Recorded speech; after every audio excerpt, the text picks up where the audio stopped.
Hello, welcome to the FanDuel Punch-Out. I'm Big Italy 42, joined here by Spencer Limbach at Spencer_JL on Twitter. And we're over here talking about tonight's slate of action. Wednesday night, MLB, nice slate. There's an early slate of 4 games, but tonight looks like we got 10 games, so nice slate still. And as we start at the top here at starting pitcher, Gerrit Cole is your obvious cash game play, $11,100 if you're paying up. Gets the Reds at home in the Pitcher's Park.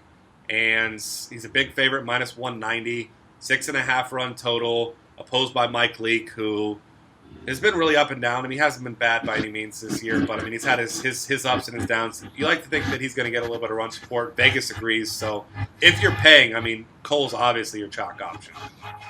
Yeah, and the thing about that is there isn't really much else to dip down to, so there's not much an opportunity cost. A lot of times in a slate like that, you'll have a mid-range option that kind of piques your interest.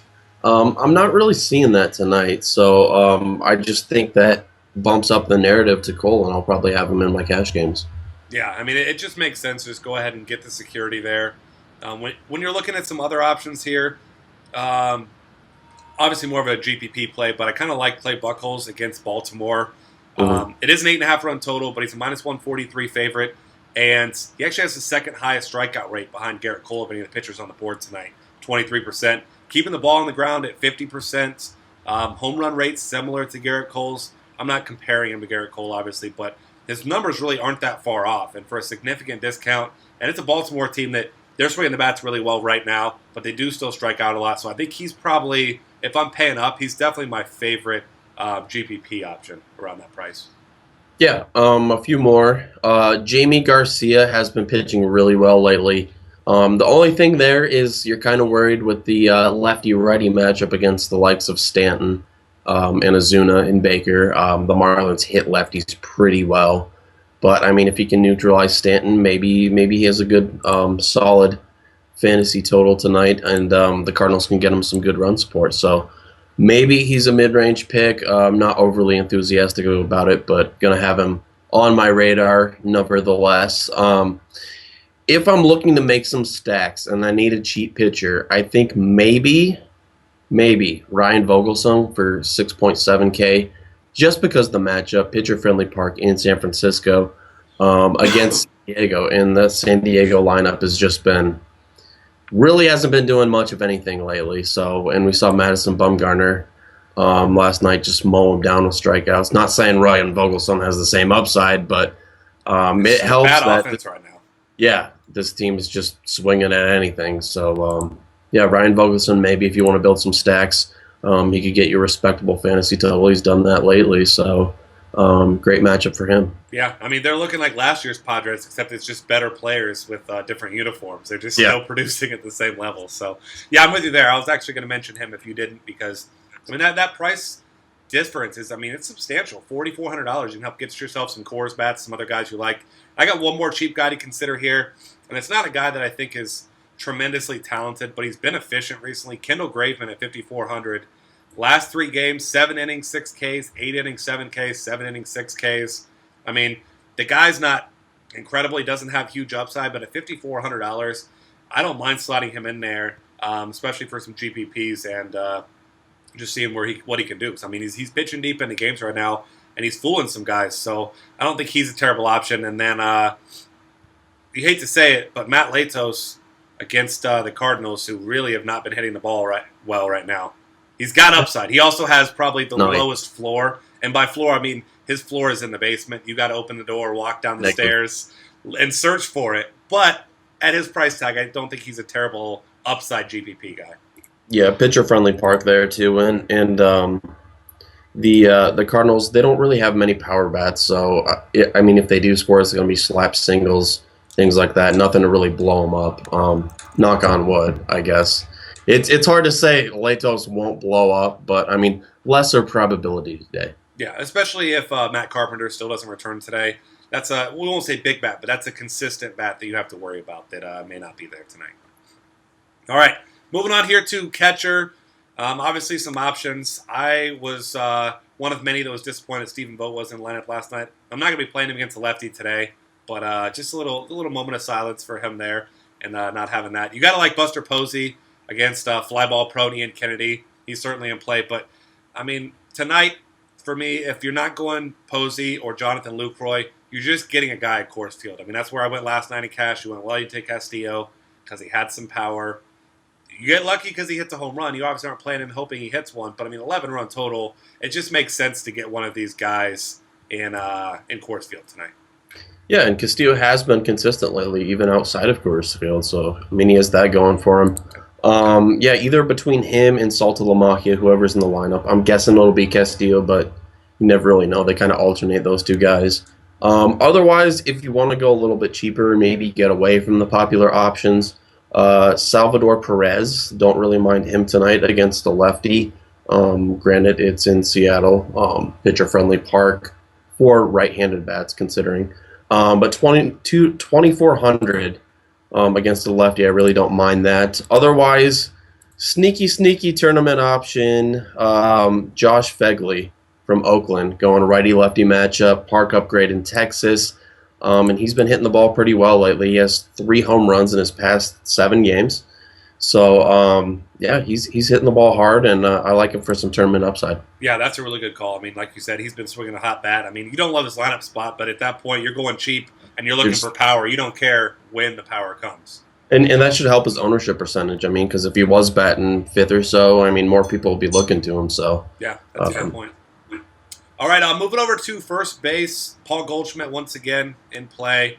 $6,100 going to be really tough to fit in your cash games. And, I mean, he was okay last night. He had a walk and a hit. Certainly not a guy not a performance you want out of a guy you're paying $6,000 for. But once again, massive upside with him. He gets David Hale tonight, who hasn't been very good outside of Coors Field, so you don't expect he's going to be very good in Coors Field today.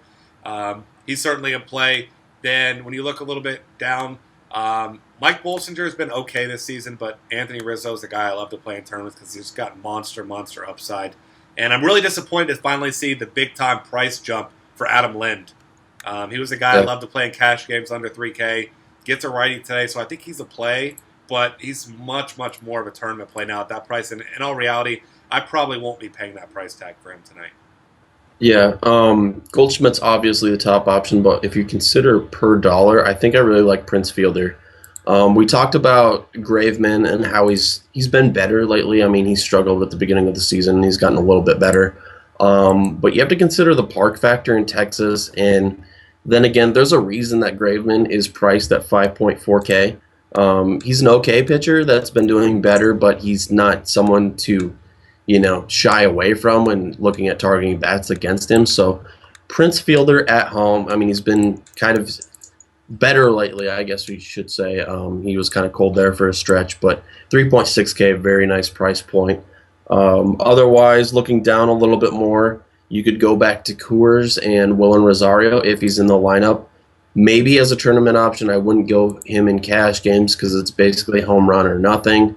But 3K, look at him in some tournaments if you're making multiple lineups. Otherwise, if you want it cheap, I guess I should say at the same price range, David Ortiz. I like him at 3K as a steady cash game pick against Bud Norris, who has a 371 WOBA against left-handed bats over the past 3 years. So you have to like him in Fenway tonight. Yeah, that's a really good call right there. And like I said, you already kind of nailed a lot of the cheap guys. One guy I like to throw out, Yonder Alonso. He's a good cash game play at 2,500 if you're going cheap.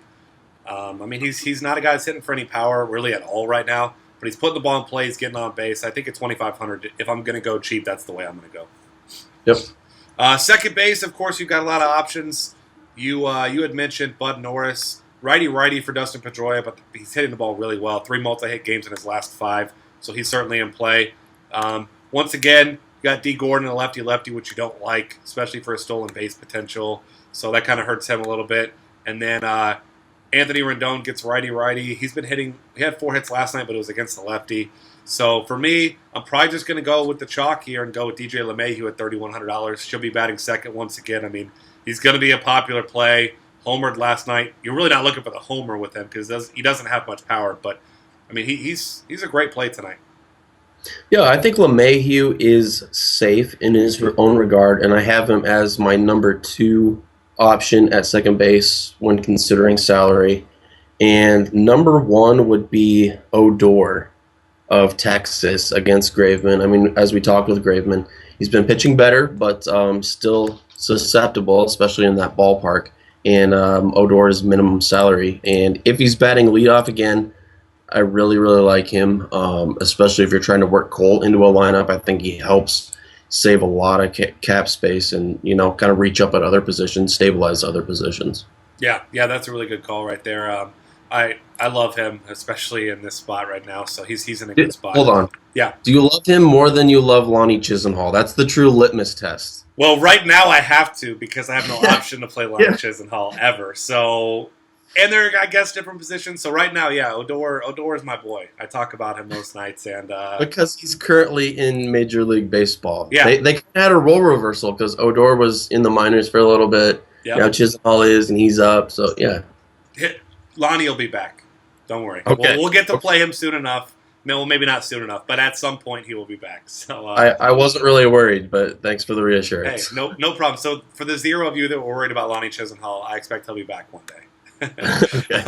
There you go. You heard it here first. Yeah. There's my bold prediction. Third base, Nolan Arenado hit 2 homers last night. 1 the day before. I mean, he's got positive points each of his last 10. I mean, he's your obvious choice tonight at third base if you're paying up. Todd Frazier's got a really tough matchup against Gerrit Cole. I'm not paying $5K for him. I will look at Chris Bryant in tournaments at 4,000 against Mike Bolsinger. I think he's a fine play as well. And then when you look cheaper, you already mentioned picking on Kendall Graveman a little bit. Joey Gallo's at $3,100, and so is Adrian Beltre. Assume both those guys will probably be in the lineup. So take your pick with those 2 guys because I think they're both in a fine spot. Yeah, I think Gallo might have more upside. We just haven't seen that from Beltre this year in terms of home runs. So if you're chasing home runs for a tournament, looking for that upside, which isn't a bad strategy, Gallo's probably the play. Otherwise, looking down the line, I mean, I guess above them is Jacob Lamb, but I don't think I'm going to pay that price point, 3.4K. I mean, obviously, if you're building a D-back stack or a Coors Field stack, you can consider him. If you can't quite reach Arenado, because that's obviously the play you want to get exposure to, of course. But if you need a cheap bat, Pablo Sandoval, lefties against Bud Norris again, so 2.6K. Don't really hate that. He had a 3-hit game last night too, so maybe 2.6K. If you need a cheaper bat, he could be a nice filler in that spot. Yeah, I think he's about as cheap as you really want to go tonight at third base. Really nobody below that you like. Juan Uribe was hot there for a little while, but he gets Jordan Zimmerman, and I mean he's on the tail end of his career. Not a guy that I'll be playing tonight. The newness factor in Atlanta wore off because it's like they traded him, and all of a sudden he just decided to hit again, and now he's like, okay, I'm bored. Yeah, now he's like, I've already been there, done that. No thanks, I'm good. He's proven himself. He has nothing left to prove, so he's just going to put it on autopilot. Yeah, I mean, he's almost 40. If I'm not, I think he's like 38 years old. So I mean, at this point, you stick around for this long, you've done your job. So I mean, he's gonna pull his back out one day and he swings for the fences every time. He's got that. Carlos That's going to be Gomez the end of his swing. career. Yeah. Yeah, absolutely. I mean, it's going to happen one of these days. So maybe tonight, all the more reason not to have him in your lineups tonight, just in case. He's going to have one at bat, swing for the fence, and he's going to get pulled. Yeah, hopefully he makes contact first. Shortstop, of course, Troy Tulowitzki. Don't need to tell you that. Johnny Peralta's only $200 less than him, which is baffling to me that he's in Marlins Stadium. So if you want the ultimate contrarian play, that's your Johnny Peralta right there. But I mean, that's just a little much for me at $4,200. No way I'm paying that. Nick Ahmed homered last night. Not a guy that I'm really looking at here. I mean, he bats 8th most nights. 3,100 is kind of pricey for him. Really not a huge fan. I like Brandon Crawford, though, 2,800 against Ian Kennedy. And then, as he always is, I like Alcides Escobar at the top of that order at 2,800. Yeah, Brandon Crawford was the guy I have, obviously, if you're not going with too low, if you can't fit him in. Which, I mean, if you're going with Gerrit Cole, I think I'm going to go Brandon Crawford at shortstop against Ian Kennedy, fly ball pitcher. And Crawford's had some home run success despite the pitcher-friendly ballpark at AT&T there. Circling back to Johnny Peralta, I'm not endorsing him today, but just want to say that I'm glad to have you back to help with the podcast today because I flew solo on Friday, and I think I did an okay job, except I kind of went on a tangent about Johnny Peralta against Phil Hughes in Target Field. And they weren't playing the Twins that day.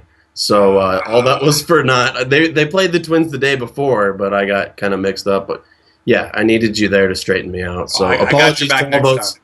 Apologies to all those people who listened to my minute-long thing about Johnny Peralta against Phil Hughes, and it was all for naught, and you're just kind of sitting there rolling your eyes. So just wanted to throw that in there. To back you up, I would play Johnny Peralta against Phil Hughes every single time. Yeah, I love the matchup. I was so enthusiastic about it, except it wasn't happening that day. So oh well, when that day comes, you can take 2 minutes and tell everyone about it. There we go. Make up for it. We're gonna have a little cutaway segment to it. Yeah, absolutely. We'll make it its own podcast. Yeah. One more cheap guy, Aiden Hechavarria, $2,500, hits lefties really well this season. Jaime Garcia has been pretty good since he came up, but $2,500, not a bad punt. And a couple times he's got a nice lineup spot against lefties. He usually bats eighth, but he actually led off a couple times against lefties, so maybe he gets that bump, and then in which case I would probably play him almost exclusively in my cash games. Yeah, one more quick cheap play, Wilmer Flores, park shift at Miller Park. We know he has home run upside, so if you want to go cheap, try and chase that home run. I think he's the way to go for tournaments. That's a great call. John Carlos Stanton gets a lefty at home. Jaime Garcia, pretty good lefty so far this season, but of course always in play, lefty right there. Really not going for many of these expensive guys here. I mean, Bryce Harper's got a fairly tough matchup. He's obviously always a tournament play, but at 55, I'd much rather just play Stanton at 49. AJ Pollock, another guy that homered last night. He's always a great play. Just always underappreciated. He had 3 hits last night. Hasn't stolen a base in a while, but I think he has 15 on the season, something like that. Mm-hmm. So Charlie Blackmon, all those guys in play there for the outfield. I'm not sure what the word is on Carlos Gonzalez, but I believe he's probably still going to sit today. More like he's probably likely to sit today. But if he's in, $3,800 is a great price for him also. Yeah, I like Blackmon and Pollock up there. I think I might give a slight lean to Blackmon. I think he has a little bit better of a matchup today. Colorado in general against Webster.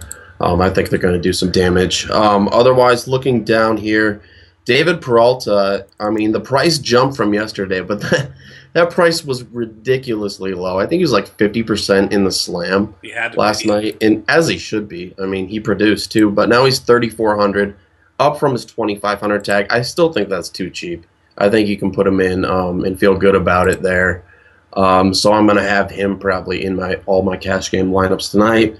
Otherwise, Nelson Cruz, 3.2K, gets a lefty, Danny Duffy, who has fly ball tendencies. I think a lot of people are going to overlook him because he's been pretty meh lately. So 3.2K, can't beat that price. I really like him there. Otherwise, cheap tournament pick, Mitch Moreland. If you're going against the Kendall Graveman route, that's a really cheap price point, batting cleanup with that home run upside. So don't really mind that. Otherwise, Gregory Polanco is more the cash game spinoff. Mike Leake has struggled against left-handed bats this season. And if Polanco's back hitting first or second in that lineup, I think he could churn out some solid fantasy value as he did last night. Yeah, absolutely. And I mean, I think he got caught stealing twice last night also. So, I mean, it could have been more.